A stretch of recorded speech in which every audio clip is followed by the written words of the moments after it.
This story is titled 2 months before my wedding.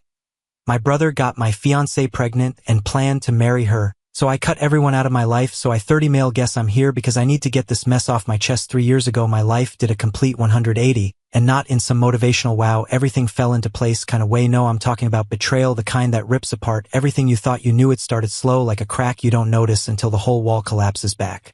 Then I was engaged to this woman Ava, 27, female, 5 years together. We had the kind of dynamic that made sense. We both worked hard, played hard when we could, and genuinely enjoyed each other's company. So naturally after 5 years I put a ring on it. Wedding planning was stressful, sure, but things were okay. I was pulling extra hours at work to make sure we could afford the wedding we wanted, and Eva, well, she was figuring things out. After losing her job, that part was tough on her. She tied a lot of her identity to her career, and hit her hard. I did my best to support her, and after a couple of weeks she found a pottery class to keep herself busy. Cool, right? I thought so. Now this is where things start to get weird. Eva's pottery hobby should have been a harmless way to distress, but then my brother Kyle, 27, male, entered the picture. Kyle and I, let's just say, we're built differently. I'm the straight-laced, career-focused guy. Kyle's the charming screw-up who always managed to land on his feet. No matter how badly he messed up. As it turned out, Kyle was also in the same pottery class. What were the odds, right? At first I thought nothing of it. He'd make jokes about how artsy Eva was compared to me, and I laughed along. I mean, it's Kyle, always the joker, rarely serious, but then he started visiting more, a lot more. At first it seemed innocent. He'd swing by after their class and stick around to hang out. Then it became dinner visits where he'd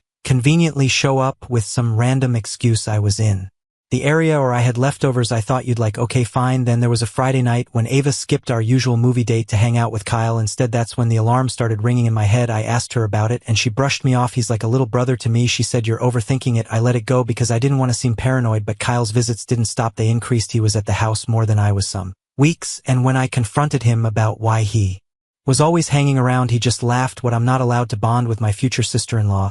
He said. His tone was playful, but something felt off. Fast forward to 2 months before the wedding. I was working insane hours trying to juggle wedding expenses and everything else while Eva and Kyle were basically inseparable. They'd hang out on weekends, go to art galleries, and even hit up new restaurants. It started to feel like Eva was dating Kyle more than me. One night I came home from work exhausted. I opened the fridge looking for something quick to eat, only to find that the takeout leftovers I'd been saving were gone. Kyle had eaten them again. It's just food, Eva said. When I brought it up, laughing like I was the one being ridiculous, that was it. I couldn't keep ignoring the nagging feeling in my gut. I asked Eva point blank if something was going on between her and Kyle. She got defensive. How can you even think that? She said. He's your brother, for God's sake. Her reaction left me feeling guilty for doubting her, but something still didn't sit right. Then came that night. I'd been on a business trip for a few days and came home early to surprise Eva. I picked up her favorite takeout on the way and was looking forward to spending some quality time together. But when I pulled into the driveway, Kyle's car was parked outside. Now normally, this wouldn't have been a big deal. Kyle dropped by unannounced all the time, but it was late, almost 11 p.m., and his car being there at that hour didn't make sense. My gut churned as I unlocked the door and stepped inside. The house was silent, except for faint laughter coming from upstairs. The living room was empty, but the TV was on, its flickering light. My eyes were immediately drawn to the cups scattered across the floor. I set the takeout on the counter, my hands shaking slightly. I told myself it was nothing, that I was overthinking it again, but I couldn't shake the feeling. If he is here, why are they not in the living room? I kid you not. In that moment, part of me wanted to turn around and leave, but another part, the part that needed undeniable proof, pushed me forward. I needed to assure myself that there was nothing between them. I walked upstairs, my heart pounding with every step. As I reached the bedroom door, I heard a voice, Kyle's voice. I pushed the door open, and there they were, Eva and Kyle together in my bed. They didn't even notice me standing there. Normally I'm the type to keep my cool, but this was beyond anything I could have prepared for. My fiancée, the woman I was planning to marry in 2 months, was in bed with my own brother. I didn't think, I just acted without a word. I stepped into the room, marched up to the bed, and grabbed Kyle by the back of his neck and yanked him away. The look of pure shock on his face was satisfying. He turned to me, and the confusion quickly more into straight-up terror. I didn't even glance at Eva. Kyle started stumbling over himself, mumbling some half-baked apologies, but I wasn't hearing it. Without a second thought, my fist connected with his face, and the crunch of his nose breaking was both satisfying and infuriating. Get the hell out of my house, I shouted, my voice shaking with rage. Kyle tried to shield himself, but I wasn't done. I hit him again, this time knocking him to the floor. Blood dripped from his nose as he scrambled to his feet, mumbling, I'm sorry, man. I didn't mean for this to happen. You didn't mean for this to happen. I yelled. You're in my bed with my fiancé. Get out of my house. Kyle, being the coward he is, bolted, clutching his face as he ran out the door. That left Eva sitting on the bed sobbing. I'm sorry, she whispered. It's not what it looks like. Not what it looks like, I said, glaring into her soul. She tried to plead, saying it was a mistake, that she wants to explain. I was completely disgusted. You've got 5 minutes to pack your things and get out. I said, and if you're not gone by then, I'll throw you out myself. She cried harder, begging me to listen, but I didn't care. I watched as she grabbed a suitcase and shoved whatever she could into it. When her time was up, I opened the door and stood there waiting. She froze at the door, looking at me while sobbing and begging me to listen to her and give her a chance, but I didn't have chances to give. She used them all. I grabbed her hand, slipped the engagement ring off her finger, and pushed her toward the door. She tried to hold her around, begging me to change my mind, but I was done. I yanked the door open and shoved her outside. She stumbled onto the porch, still sobbing and screaming for another chance. I didn't even bother looking back as I slammed the door in her face. That night, I sat alone, surrounded by the wreckage of my life. My plan of getting married vanished. My brother was a traitor. My world had been flipped upside down. I barely slept that night. My brain wouldn't shut up, running through every interaction, every red flag I missed. By morning, I was still furious, but the shock started wearing off and reality began to sink in. I wasn't just dealing with a breakup. This was betrayal on a whole other level. And it wasn't just Eva, it was my brother Kyle, the guy who should have had my back. I decided I needed to let my parents know what happened. Kyle's always been their golden boy, but I figured they'd at least understand how messed up this, so I called them. My dad answered, and I just laid it all out. Kyle's been sleeping with Eva, and I caught them last night. There was this long pause, like he didn't know how to respond. Then he said, "Are you sure?" That pissed me off. Sure. Did he think I made this up? I told him I didn't need proof, because I saw it with my own eyes. He sighed and said he talked to Kyle, but he didn't sound surprised, which threw me off. Then my mom got on the phone. I didn't even get a chance to explain before she started with her usual Kyle defending nonsense. "Oh honey, I'm sure it's not as bad as it seems. Maybe it was a misunderstanding." A misunderstanding? Yeah, because accidentally ending up in bed with my fiancé happens all the time. I snapped and told her to stop making excuses for him. I wasn't calling for her to play mediator. I wanted her to hear what her precious son had done. But then she said, "Kyle's been really struggling lately." He didn't mean to hurt you. Struggling? What does that even mean, struggling? To keep his pants on? I couldn't believe it. She was already bending over backward to justify what he'd done, like I was the one being unreasonable. I ended the call before I said something I'd regret. My dad texted me later saying he'd try to talk to Kyle, but I wasn't holding my breath. A couple of weeks passed, and I didn't hear a word from Kyle. Honestly, I was glad. I didn't trust myself not to knock him dead if he tried to explain. Instead, I threw myself into work. I figured keeping busy would help me block out the noise in my head. After a few months from that doomed night, my phone rang. It was Kyle. I almost didn't answer, but I wanted to hear what kind of excuse he could possibly have. His voice was shaky, like he was nervous. "Look, man, I screwed up. I don't know how it happened, but I didn't mean for it to go this far." I couldn't even believe what I was hearing. Didn't mean for it to go this far. So what, sleeping with my fiancé was some kind of accident? He started stammering, saying it was complicated, that Eva was unhappy, and they connected. I hung up before he could keep going. He texted me the next day saying he and Eva wanted to meet. He claimed they had something important to tell me. Against my better judgment, I agreed. I told them to meet me at a coffee shop. I wasn't about to let them step foot in my house again. When I got there, they were already sitting at a table. Eva looked miserable, and Kyle just looked uncomfortable. I didn't sit down. I stood there with my arms crossed and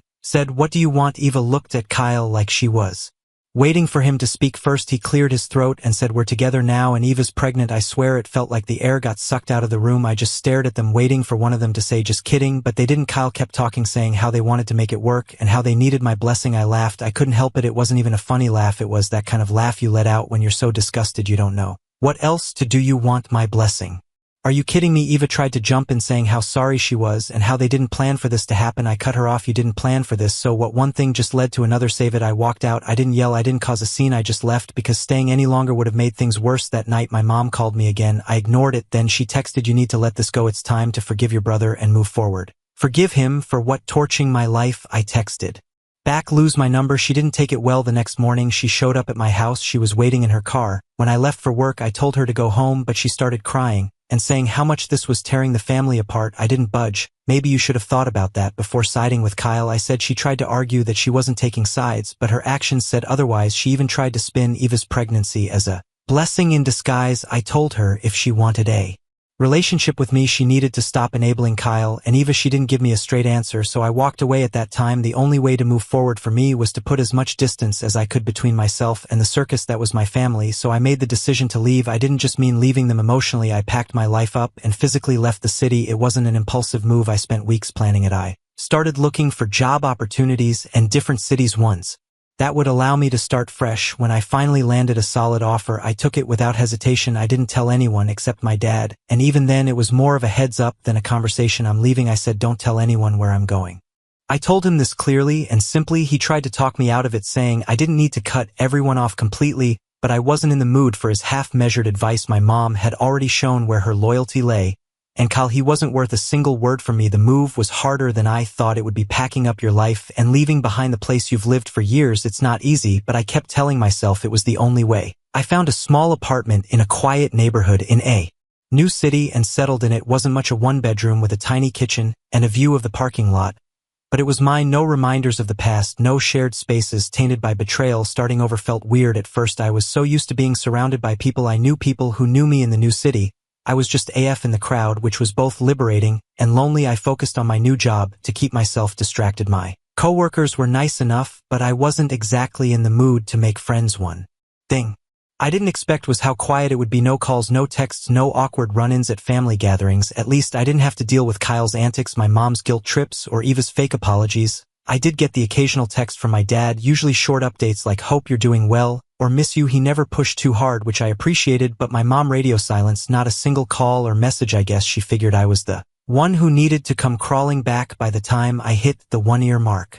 In the new city, I felt like a completely different person. I wasn't just surviving, I was thriving. I'd gotten a promotion at work, made some solid friends, and even started saving for a better apartment. But here's the thing about moving on: just when you think you've left it all behind, the past has a way of sneaking back in. One day out of nowhere, I got a text from my dad. It wasn't his usual "hope you're doing well" message. This one was different. It said, "Your mom's asking for your number. She wants to talk." I stared at the screen for a long time. All I could think about was, what could she possibly have to say after all this time? I texted back, "Tell her I'm not interested." My dad didn't push, and neither did she, but that text shook me more than I wanted to admit. I thought I was done with all of it, but clearly they weren't. And then came an unexpected visit. It was a regular Tuesday evening, nothing special. I had just gotten back from work when I heard a knock at the door. At first I thought it might be a delivery mix-up or a neighbor needing something. I wasn't expecting visitors. I didn't exactly keep an open-door policy in my new life. When I opened the door, I froze. Standing there looking like life had dragged her through a blender was Eva, and next to her holding her hand was a little girl. She couldn't have been more than 2 or 3, but even at a glance I knew whose kid she was. The resemblance to Kyle was glaring. Same eyes, same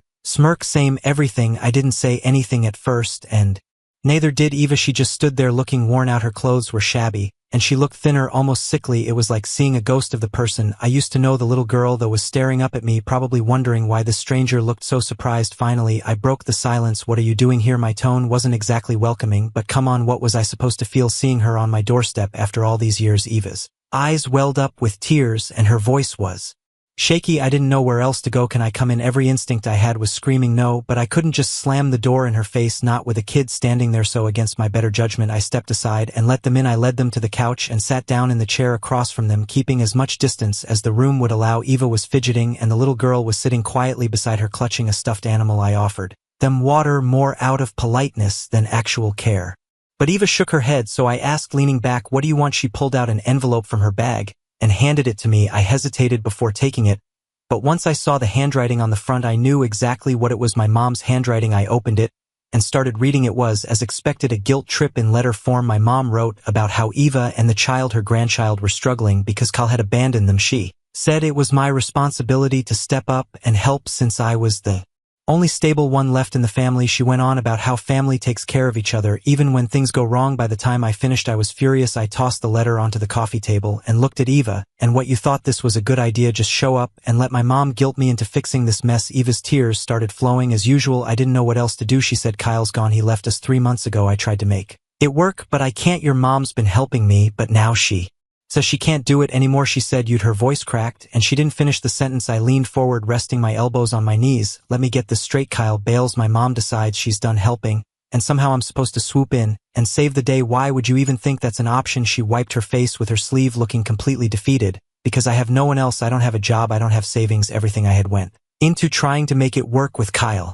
And now he's gone. I'm desperate." I looked at the little girl. She was just sitting there quietly, her big eyes darting between Eva and me. She had no idea what was going on, and honestly, that made it harder. The kid didn't ask for any of this. I took a deep breath. "I feel bad for her," I said, nodding toward the girl. "She doesn't deserve this, but let me be clear. I'm not the guy to fix your problems. You made your bed with Kyle. You knew exactly who he was when you got with him, and now you're here expecting me to clean up his mess." Number not happening. Eva started sobbing, full on ugly, crying. "I know I messed up, but I didn't think he'd leave us like this. I thought he'd at least stick around for her." I didn't have it in me to argue anymore. I stood up and grabbed my wallet from the kitchen counter. I pulled out a couple of $100 and handed it to her. "Here, this is all I'm giving you. Use it for gas, food, whatever, but I can't help you beyond this. You need to figure this out on your own. She took the money with shaking hands, still crying. Thank you, she whispered. After a few awkward moments, she picked up her bag and held the little girl's hand. I'm sorry, she said. I barely heard her. I didn't respond. I just opened the door and waited for them to leave. As they walked out, the little girl turned around and gave me a tiny wave. I didn't know what to do, so I just nodded. When the door closed, I leaned against it and let out a long breath. My head was spinning, seeing Eva again, seeing that kid, reading that letter. It was like all the progress I'd made in the past 3 years to move on with this chaos got dragged back to square one. I sat down on the couch and stared at the envelope on the table. My mom had some nerve. After everything that happened, she still thought she could guilt me into playing savior for Kyle's mess. I couldn't wrap my head around it. Did she really believe I owed them anything? The next morning, I called my dad. I already knew my dad had given Eva my address, but I wanted to hear it straight from him, so I called him and got right to the point. Why the hell did he think it was okay to share my location with her after I told him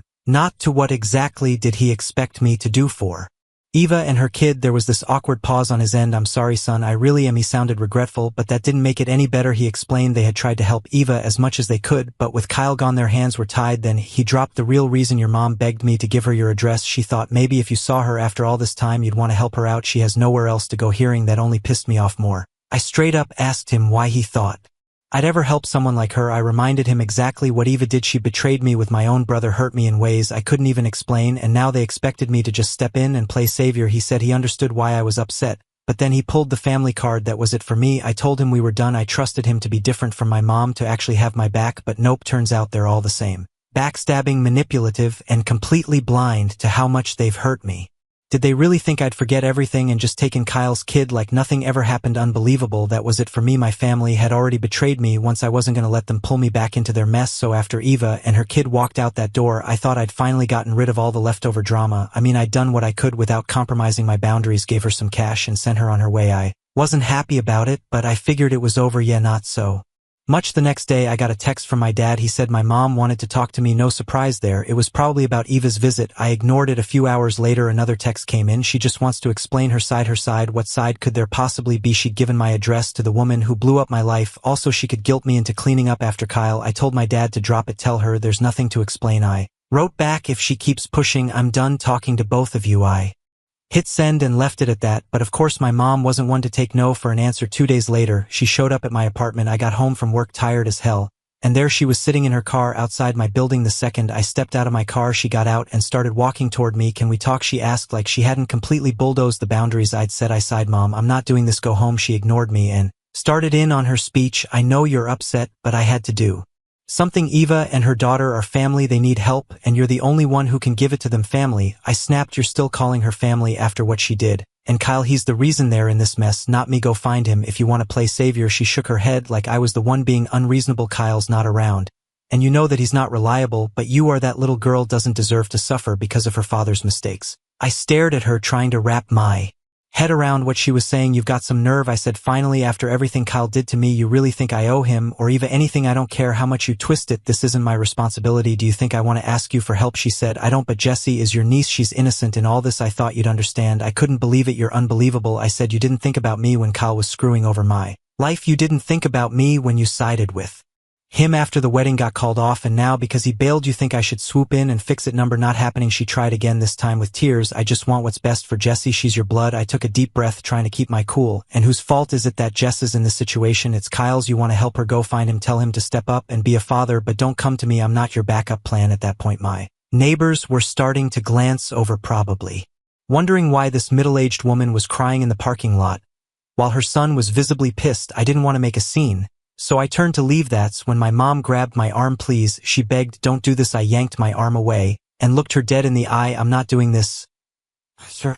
If you can't respect that, don't call me again. I went inside and locked the door. My phone started buzzing almost immediately. Calls, text, voicemails. I didn't even look at them. I put my phone on silent and turned on the TV, but even then I couldn't focus. The next morning I called my dad. I'm done. Every time I tell you guys to love me on my own, you keep pressing my buttons, I said. The second he picked up, she showed up at my place after I told her not to. I said, and you let her think that was okay? He sighed. I didn't know she was going to do that. Yeah, well, now you do. Tell her to stay away, both of you. I'm serious, son, he started, but I cut him off. Number, I'm not doing this anymore. I told you where I stand, and if any of you show up at my place again, I'll call the police. He tried to argue, saying my mom meant well, and that she was just trying to do the right thing. I hung up before he could finish. Over the next few days, I blocked my dad's number too. I Was done with the constant guilt trips and justifications. It wasn't easy though. Cutting off your own parents isn't something you do lightly, but what choice did I have? They'd made it clear where their priorities were, and it wasn't with me. That's where things stand for now. Currently I'm planning to find out what Kyle's been up to and why he thinks he can just walk away from all this mess. I'm planning to track him down. If you're interested, I'll post an update. Final update. Alright, so here's the update some of you were waiting for. After a month from posting here, I was able to track down Kyle with the help of one of my buddies. Turns out he'd resurfaced living a couple of towns over with some new woman. The same guy who swore he was in love with Eva, who knocked her up and married her, was now shacking up with someone else, pretending he didn't have a wife or kid. After a lot of back and forth, I decided to send Eva his address. It wasn't for her sake, it was for her kid at least. She'd have a shot at making him step up. That was the last loose end I tied up. I didn't care what happened after that, whether Eva confronted Kyle or not, whether my mom tried to intervene again, none of it mattered. I was done, completely done. However, something about knowing exactly where Kyle was nagged at me. I wasn't satisfied with just passing the info along. I needed to see it for myself. Call it curiosity, call it closure, but I needed to face him one last time, not for some grand confrontation or to get answers. I already knew the type of person he was. No, this was for me to see the man who had shattered my life and walked away like it was nothing. So one weekend I drove to the address I'd been given. It was a dingy little apartment complex on the edge of a not-so-great part of town, the kind of place where you could tell people were just scraping by fitting. I thought Kyle had always lived like nothing could touch him, but here he was holed up in some dump, probably pretending life was fine. I parked a little way down the street and just watched the building for a while. It wasn't long before I spotted him. He came out with a woman who looked barely out of her 20s. She was all over him, laughing and clinging to his arm like he was the best thing since sliced bread. Kyle, as usual, looked smug, like he was on top of the world. It hit me then how little he changed. Same swagger, same fake charm, same guy who thought he could take whatever he wanted without consequence. The only difference now was that he wasn't my problem anymore. I didn't approach him right away. Instead, I waited until he was alone. Later that afternoon, he came out again, this time by himself, probably heading to the store or something, so I stepped out of my car and called his name. He froze, clearly not expecting to see me. "Oh hey," he said, trying to play it cool. "What are you doing here?" I stared him down. "I found out where you've been hiding. Figured it was time we had a chat." Kyle shifted uncomfortably, his confidence fading. "Look, if this is about Eva and Jesse, I already told Mom." I cut him off. "This isn't about them. This is about you. Do you even realize the mess you've left behind, or are you too busy playing house with your latest fling to care?" He looked away, shoving his hands in his pockets. "I didn't mean for things to get this bad," he mumbled. "I just needed a break from what being a dad, being a decent human being." "You're pathetic, Kyle." He tried to defend himself, spouting some nonsense about how he and Eva were never right for each other, how things got too complicated, blah blah blah. I didn't care. I'd heard enough excuses to last a lifetime. "You don't get to walk away like this," I said, stepping closer. "You have a kid, Kyle, a kid who didn't ask for any of this, and instead of stepping up you ran. You left her and Eva to fend for themselves. Do you even feel bad about that?" Kyle didn't answer. He just stood there staring at the ground like a coward he had always been. "I